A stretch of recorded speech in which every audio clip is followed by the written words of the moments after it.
আসসালামু আলাইকুম। চলে এসেছে বৈশাখ মাস, আর বৈশাখ মাসে কালবৈশাখী ঝড় হবে। সেই ঝড়ে গাছে ছোট ছোট আম ঝরে পড়বে, আর সেই আম দিয়ে আমরা বানাবো মজার মজার আচার। তাই আমি আজকে নিয়ে হাজির হলাম ছোট আম, বোম্বাই মরিচ ও তেঁতুলের আচারের রেসিপি।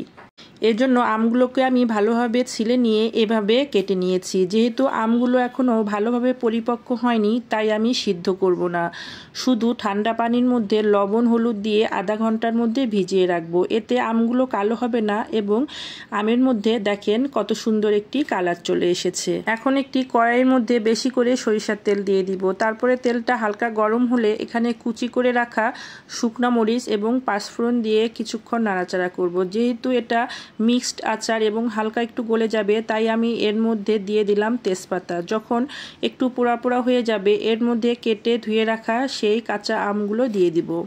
আপনারা যে আচার তৈরি করেন না কেন, চুলার আঁচের দিকে অবশ্যই খেয়াল রাখবেন। যে কোনো আচারই অল্প আঁচের মধ্যে রান্না করতে হয়, তাহলে কখনোই পোড়া লাগবে না। এরপরে আমি হলুদ, শুকনা মরিচ গুঁড়া, আদা রসুন পেস্ট এবং জিরা ও ধনিয়া পাউডার দিয়ে দিব। এই মশলাগুলো আপনারা যদি আচারে ব্যবহার করেন, তাহলে আচারের টেস্টটা বহুগুণে বেড়ে যায়। এরপরে দিয়ে দিলাম পরিমাণ মতো লবণ। তারপরে আরও কিছুক্ষণ নাড়াচাড়া করতে হবে। আপনারা যে কোনো আচারেই যদি একটু তেঁতুল দিয়ে দেন, সেই আচারের টেস্ট দ্বিগুণ বেড়ে যাবে। তাই আমি এখানে ধুয়ে রাখা তেঁতুল দিয়ে দিব। এখানে আপনারা তেঁতুলের পাল্পটাও ইউজ করতে পারেন।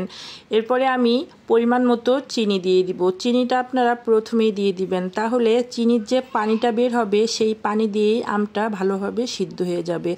আচারে কিন্তু কোনো রকম পানি ব্যবহার করা যাবে না, তাহলে আচার সহজেই নষ্ট হয়ে যাবে। এবং চুলার জালটা অল্প রেখে আমি বেশ কিছুক্ষণ আচারটা নাড়াচাড়া করব। আচার তৈরি করলে আপনাকে ধৈর্যের পরীক্ষা দিতেই হবে, কারণ আচার যখন চুলায় থাকবে আপনি এক পাও নড়াচড়া করতে পারবেন না, তাহলেই আচারটা নিচে পড়ে যাবে এবং আচারের টেস্ট একদম নষ্ট হয়ে যাবে।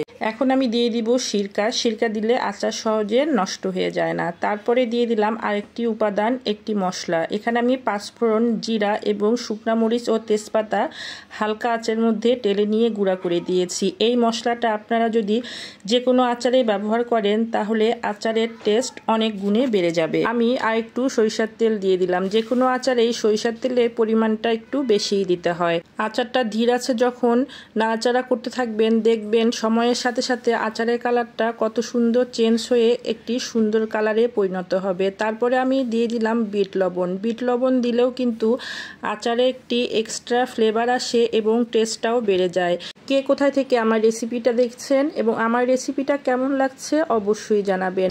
এই আচারে যেহেতু তেঁতুল ও আম দিয়েছি এবং দুইটাই টক, তাই এখানে চিনির পরিমাণটা একটু বেশিই লাগবে। এখন যারা ঝাল প্রেমী, তাদের জন্য একটি মজার উপাদান দিয়ে দিলাম, সেটা হচ্ছে বোম্বাই মরিচ। আপনারা যারা ঝাল কম খান, তারা এই জিনিসটা অ্যাভয়েড করবেন। যখন আচারটা জাল দিতে দিতে একদম এত সুন্দর কালার হয়ে যাবে, শেষ পর্যায়ে আমি বোম্বাই মরিচ এরকম ছোট করে কেটে দিব। এরপরে দিয়ে দিব বিট লবণ আর সেই আচারের মশলা এবং ভাজা জিরা গুঁড়া ও সরিষার তেল। এই উপাদানগুলো আমি শেষে দিলাম, তাহলে মশলার ফ্লেভারগুলো আচারের মধ্যে একদম ইনটেক থাকবে। এখন আমি আরও 5 থেকে 7 মিনিট জাল দিয়ে চুলার আঁচটা নিভিয়ে দিব। এরপরে আচারটাকে ভালোভাবে ঠান্ডা করতে হবে। যে কোনো আচারেই অবশ্যই ঠান্ডা করে কাচের বয়মে সংরক্ষণ করবেন এবং সরিষার তেলে ডুবিয়ে রাখবেন ও মাঝে মাঝে রোদে দিবেন, তাহলেই আচারগুলো অনেক দিন ভালো থাকবে। কেমন লাগলো আমার আজকের রেসিপি এবং পুরো রেসিপিটুকু দেখার জন্য ধন্যবাদ। তাহলে আজকে এই পর্যন্তই, ভালো থাকবে।